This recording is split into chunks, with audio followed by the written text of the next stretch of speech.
নমস্কার বন্ধুরা, আজ চলে এসেছি নতুন এক কাহিনী নিয়ে। চলুন শোনা যাক। বাঙালি হিন্দুদের কাছে একটি অতি আদরণীয় নাম হলো লোকনাথ ব্রহ্মচারী। তিনি বাবা লোকনাথ নামেই পরিচিত। বিশ্বাস করা হয় বাবা লোকনাথের আশীর্বাদ থাকলে কোনো বিপদ আপদ কাছে ঘেঁষতে পারে না। বাবা লোকনাথের বিখ্যাত বাণী, রণে বনে জলে জঙ্গলে যখন বিপদে পড়িবে আমাকে স্মরণ করিও, আমি রক্ষা করিব। তৎকালীন যশোর জেলা আর বর্তমানে পশ্চিমবঙ্গের উত্তর 24 পরগনা জেলার বারাসাত মহকুমার চৌরসি চাকলা নামক স্থানে বাংলা 1137 সালে অর্থাৎ ইংরেজি 1730 খ্রিস্টাব্দে বাবা লোকনাথ জন্মগ্রহণ করেন। বাবা লোকনাথের জন্ম নিয়ে শিষ্যদের মধ্যে মতবিরোধ আছে। লোকনাথ বাবার জন্ম কোথায় এই নিয়ে কিন্তু নিত্যগোপাল সাহা নামে একজন ব্যক্তি হাইকোর্টে মামলা করেন এবং রায় অনুযায়ী লোকনাথ বাবার জন্মস্থান কচুয়া বলেই চিহ্নিত করা হয়। লোকনাথ ব্রহ্মচারীর বাবার নাম ছিল রামনারায়ণ ঘোষাল আর মায়ের নাম ছিল কমলা দেবী। লোকনাথ ব্রহ্মচারীর পারিবারিক পদবি হল ঘোষাল। যখন সে সন্ন্যাস গ্রহণ করেন তখন তার নামের সাথে ব্রহ্মচারী কথাটি জুড়ে দেওয়া হয়। লোকনাথ ছিলেন বাবা মায়ের চতুর্থ সন্তান। সেই সময় বিশ্বাস ছিল যে কোনো একটি ছেলেকে সন্ন্যাস করা গেলে বংশ উদ্ধার পাওয়া যায়। লোকনাথের বাবার সবসময় ইচ্ছা ছিল তার কোনো একটি সন্তান সন্ন্যাস গ্রহণ করুক, কিন্তু স্ত্রীর জন্য তার বাবা কখনোই পেরে ওঠেননি, কারণ মা কখনোই সন্তানকে তার কাজ ছাড়া করতে চায় না।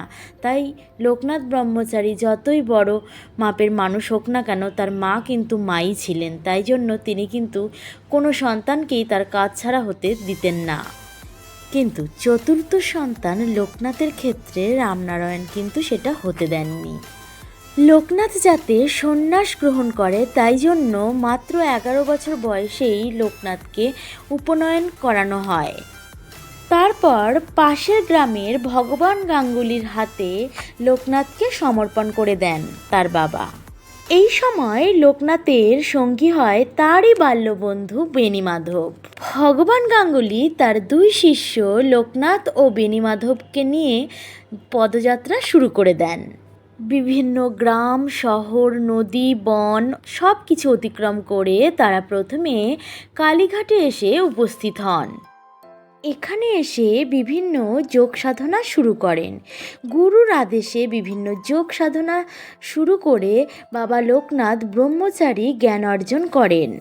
ব্রহ্মজ্ঞান লাভের পর তারপর শুরু হয় বিভিন্ন দেশ ভ্রমণ। বাবা লোকনাথ পশ্চিম দিক থেকে যাত্রা শুরু করেন। পশ্চিম দিক থেকে আফগানিস্তান, তারপর মক্কা, মদিনা এই সমস্ত স্থান ভ্রমণ করার পর তিনি আটলান্টিক মহাসাগরে ভ্রমণ করেছিলেন। ধীরে ধীরে গুরুর বয়স 100 বছর আর তার শিষ্যদের বয়স 50 বছরে অবতীর্ণ হতে লাগলো। তারপরে গুরুদেব ভগবান গাঙ্গুলি তার শীর্ষ দুজনকে তৈলঙ্গ স্বামীর হাতে তুলে দিয়ে পরলোক গমন করেন। এরপর লোকনাথ তার বন্ধু বেণীমাধবকে সঙ্গে নিয়ে প্রথমে আফগানিস্তান, সেখানকার রাজধানী কাবুলের একজন মোল্লা সাহেবের সাথে বেদ কোরআন নিয়ে বিভিন্ন মুসলিমদের ধর্মগ্রন্থ নিয়ে সে আলোচনা শুরু করেন। সেই সব গ্রন্থ পড়াশোনা করার পর ইসলাম ধর্ম সম্পর্কে জ্ঞান অর্জন করেন। যখন আরব দেশ ভ্রমণ করেছিলেন তখন মক্কা দেশীয় যে মুসলিমরা ছিলেন তারা লোকনাথ বাবাকে বিশেষ সম্মান প্রদান করেন। সেখানে আব্দুল গফফর নামের একজন ব্যক্তির সাথে লোকনাথ ব্রহ্মচারীর পরিচয় হয়। এরপর তারা পারস্য, আরব, মক্কা, মদিনা, তুরস্ক, সুইজারল্যান্ড, ফ্রান্স, চীন প্রভৃতি দেশ ভ্রমণ করে বেড়ায়। তারপর তারা সেই ভারতবর্ষে আবার ফিরে আসেন। তারপর তারা চন্দ্রনাথে আগমন করেন। এরপর এখানেই কিছুকাল থেকে বেণীমাধব কামাখ্যায় এবং লোকনাথ ব্রহ্মচারী বারোদিতে গমন করেন। বারোদিতে আসার পরেই বাবা লোকনাথের অলৌকিক মহিমা ও জ্ঞানের কথা চারিদিকে প্রচার হয়ে যায়, আর সেই সময় থেকেই তিনি বারোদির ব্রহ্মচারী হিসেবে পরিচিতি পান। বারোদির জমিদার নাগ মহাশয় বাবা লোকনাথকে জমি দান করেন মন্দির নির্মাণের জন্য, কারণ তিনি বাবা লোকনাথের মহিমায় আপ্লুত ছিলেন। ইতিমধ্যেই চারিদিকে যখন বাবা লোকনাথের নাম প্রচার হয়ে যায়, তখন কিন্তু সেই মন্দিরে চারিদিক থেকে লোক এসে ভিড় জমাতে শুরু করে দেয়। এভাবেই বাবার আশীর্বাদ পুষ্ট বারোদি তীর্থভূমিতে পরিণত হয়ে যায়। বারোদিতে থাকাকালীন ভাওলের মহারাজ বাবা লোকনাথের একটা ছবি তোলেন। সেই ছবিরই প্রতিলিপি আমাদের ঘরে ঘরে পূজিত হয়ে থাকে। যখন বারোদিতে অবস্থান করতেন তখন কিন্তু অসংখ্য অলৌকিক গুণের মহিমা অনেক শিষ্য ভক্তরা পেয়ে থাকেন। এভাবেই একদিন সেই সন্ধিক্ষণ এসে পৌঁছালো বাবা লোকনাথের মহাপ্রয়াণের দিন। সেদিন ছিল বাংলা 1297 সালের 19শে জ্যৈষ্ঠ, রবিবার 1 জুন 1890 খ্রিস্টাব্দ। বাবা লোকনাথ এতটা মহান মানুষ ছিলেন, ব্রহ্মচারী ছিলেন, যে তার নিজের প্রয়াণের কথা নিজেই কিন্তু জানিয়ে দিয়ে গিয়েছিলেন।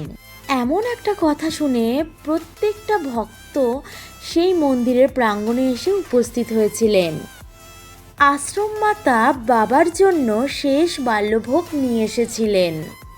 বাল্যভোগ যখন প্রসাদে পরিপূর্ণ হয়েছিল তখন ভক্তগণ সেটি আনন্দের সাথে গ্রহণ করেছিলেন। প্রসাদ গ্রহণ পর্ব শেষ হলে বাবা লোকনাথ মহাযোগে বসেন, আর এদিকে অশ্রুপূর্ণ চোখে সমস্ত ভক্তরা অপেক্ষা করেছিলেন কখন বাবার মহাযোগ ভাঙবে। দীর্ঘ প্রতীক্ষার পরও যখন বাবার মহাযোগ ভাঙল না, এক ভক্ত তার দেহটা স্পর্শ করেছিলেন। তখন স্পর্শ করার সাথে সাথে তার দেহটা মাটিতে পড়ে যান। এভাবেই বাবা লোকনাথ 160 বছর বয়সে বাংলাদেশের নারায়ণগঞ্জের সোনারগাঁওয়ের বারোদিতে দেহত্যাগ করেন বাবা লোকনাথ ব্রহ্মচারী। ভক্তগণ উচ্চস্বরে কাঁদতে কাঁদতে বাবার দেহ মন্দির থেকে টেনে এনে বিল্বতলে রেখেছিলেন। দেহ সৎকারের জন্য আনা হয়েছিল ঘি ও চন্দন কাঠ।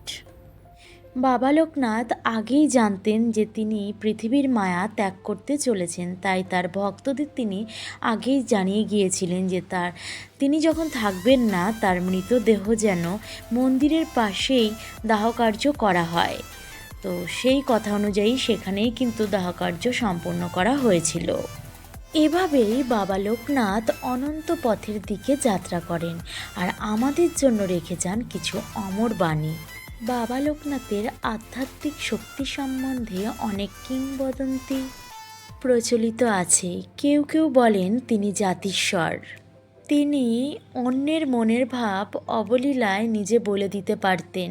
তাছাড়াও যদি কারোর শরীর খারাপ কিংবা কঠিন রোগে আক্রান্ত কোনো ব্যক্তি থাকতেন সামনে, তাহলে তার কঠিন রোগ তিনি নিজের দেহে নিয়ে এসে সেই মুমূর্ষ রোগীকে প্রাণ দিতেন। বাবা লোকনাথ ধর্ম, বর্ণ, গোত্র নির্বিশেষে সকলের কাছে প্রিয় ছিলেন। তার মহামন্ত্র জয় বাবা লোকনাথ, জয় মা লোকনাথ, জয় শিব লোকনাথ, জয় ব্রহ্ম লোকনাথ, জয় গুরু লোকনাথ। ভিডিওটি কেমন লাগলো অবশ্যই কমেন্টে জানাবেন। আর সামনেই কিন্তু 19শে জ্যৈষ্ঠ আসছে, বাবা লোকনাথের তিরোধান। তো সেই দিন কিন্তু তার পুজো অনুষ্ঠিত হয়ে থাকে। আর প্রসঙ্গত একটা কথা উল্লেখ করে রাখি, আমার বাড়ি থেকে কিন্তু কচুয়া ধাম খুব বেশি দূর নয়। তো আজকের মতো এই পর্যন্তই, আবার দেখা হবে অন্য একটা নতুন ভিডিওর সাথে। ততক্ষণ সবাই ভালো থেকো, সুস্থ থেকো। জয় বাবা লোকনাথ, নমস্কার।